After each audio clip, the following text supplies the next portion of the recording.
এই জন্যে আমি বারবার আপনাদেরকে মনে করে একটা কথা, আমার জীবন থেকে উপলব্ধি করি একটা কথা, যে একমাত্র আল্লাহ ছাড়া এই পৃথিবীতে এবং পরকালে আমাদের আপন বলে কেউ নাই। বাকি সবাই সবার স্বার্থের জন্য আছে।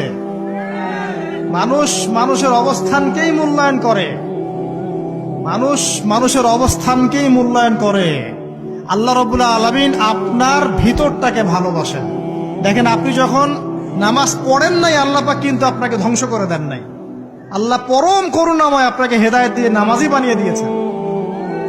জীবনে অনেক পাপ করেছেন, ইনস্ট্যান্ট আল্লাহ পাক শাস্তি দিতে পারতেন, আল্লাহ পাক দেন নাই। আল্লাহ আপনাকে ভালোবাসেন, আল্লাহ আমাকে ভালোবাসেন। আল্লাহ পাকের এই ভালোবাসার ঋণটা শোধ করার জন্য হলেও নামাজি হয়ে যান, আল্লাহর পথে ফিরে আসেন, দিনের জন্য কিছু করেন, দিনের ফিকির করেন, পড়াশোনা করেন। প্রিয় ভাইরা, আল্লাহ পাক তৌফিক